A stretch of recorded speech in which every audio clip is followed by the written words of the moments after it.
Hello again, I'm back with another video, and this time I actually completed a drawing in a reasonable amount of time. For this one I am working with the Inktense 36 set. I have quite a bit of Inktense product, so I like to use it whenever I can.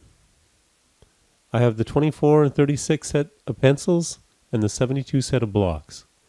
I find the 36 set of pencils really gives you a good assortment of colors to complete most projects. So I would recommend that over the 24 set. Keep in mind, I am mostly a portrait artist, so I'm a bit biased. I start by sketching in the main details. I use charcoal gray for this, but you can pretty much use any color. You just need to make sure it is a very thin layer. I struggled quite a bit with this drawing because I don't have that many trace lines.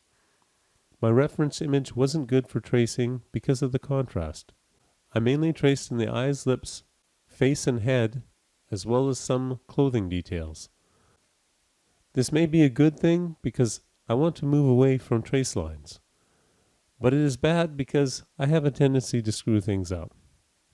I move on to filling in the hair and the clothing. I then put a layer of iris blue in the eyes, then mark in the lips with a very light layer of poppy red, which reminds me, I strongly suggest you make a color chart for these. The ends of the pencils don't necessarily match the colors that well, and the wet colors and dry color are quite different. Often when I'm applying water, I think, oh my, I just ruined my drawing. Then it fades a bit as it dries and everything is good. For the hair, the main colors I use are charcoal gray, bark, willow, ink black, and Indian ink. Keeping in mind I'm not afraid of throwing other colors into the hair. I apply very light layers of charcoal gray and tan to the face. Tan is for the color, charcoal gray is to get the right tone. You really have to be careful with the gray. I start with a wet paintbrush. I touch the tip of the pencil and then pull some pigment back onto the wood of the pencil. Once I'm sure I've diluted the pigment enough, I then apply it to the paper. If you get too much pigment on the brush, you can end up with some nasty brush splotches that can take some effort to work out or hide. I used a background color for my last portrait, which was Bernard Cornwell, and I thought it added more depth to the image, so I've decided to add one here. Mainly, I want to use a dark color and something I feel I'm not going to use often, so I've gone with violet. For me, I also want to use a color that comes in the 24 set, so if I do run out of that color, I have a replacement. This drawing is fan art. The subject is Uhtred, son of Uhtred, from the Last Kingdom series. It's a series based on the Saxon stories by Bernard Cornwell. The first season was produced by the BBC, and then for season 2, Netflix got involved, and they took things over in season 3.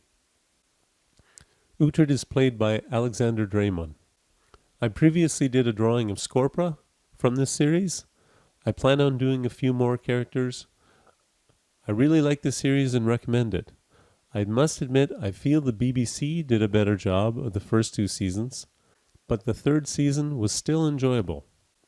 It is not for everyone though.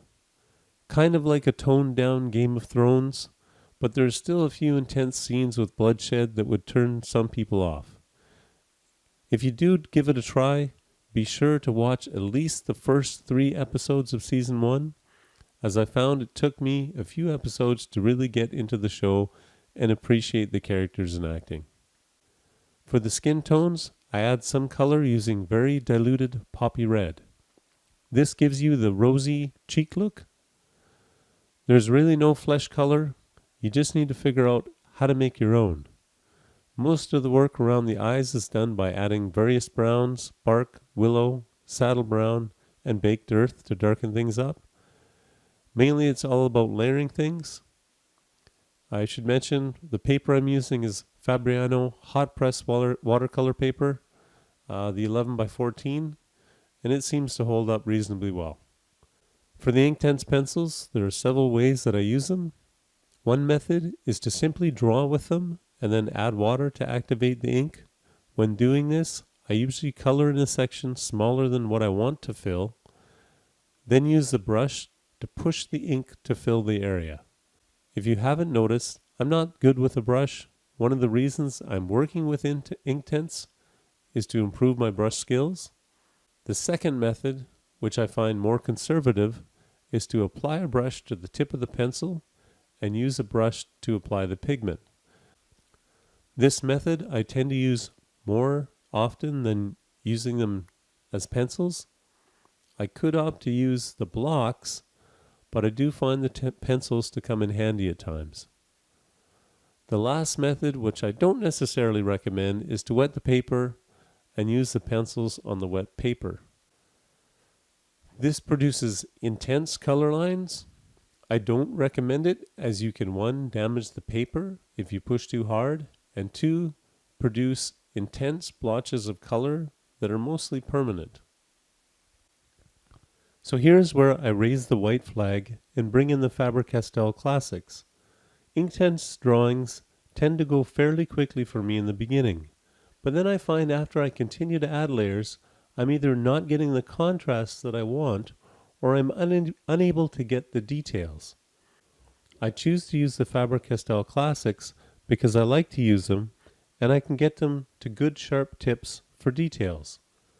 And I know that this art is for me personally, and I'm not concerned about the drawing fading. My first objective with the colored pencils is to add depth and color to the eyes. I could add more layers with Inktense, but I don't have a steady enough hand or small enough brush for this, so it's much easier to use a pencil. And because most of the base work is done, it is very quick to add a little color to make the eyes pop. The second place I use the colored pencils is for the facial hair. Eyebrows, eyelashes, and beard. I struggle enough with facial hair that I generally don't want to even attempt them with Inktense. Although you may notice I experiment a bit on this drawing. For the beard, I use dark brown for the background and then overlay some black on top of that. Mostly black for the eyebrows, and for the eyelashes I've actually pulled out a Prismacolor Premier Black. On all my drawings you can expect me to use a Prismacolor Premier Black and white in various places. As I work away with the pencils, I'll jump back to the Inktense in places where I know I can add another layer or two safely or more efficiently than using the colored pencils. I also use the pencils to try and smooth out some of the brush marks. I could layer more Inktense to do this, but again I tend to be more efficient with the pencils. The final places where I've applied the Faber Castell Classics is the lips, the neck, and the hair. For the lips, I really could have made a better attempt with the Inktense. They have lots of colors available for this, but it was more related to me forgetting to work on them before I resorted to the pencils. The Classics have a good assortment of reds and pink and do a reasonable job of completing them. I used the pencils on the neck more than was necessary, mainly because I've struggled with Inktense in this area in the past. I found that when I tried to get the dark colors for the shaded regions, it came across as looking dirty rather than shaded. So I opted to work with the browns, blacks, and grays of the Faber Castell Classics. For the hair, Inktense works fairly well. I do like to sharpen up the edges with the pencils. Again, this is more about efficiency. So in the end, I'm fairly happy with the drawing and how it turned out. My Inktense hybrid drawings are improving.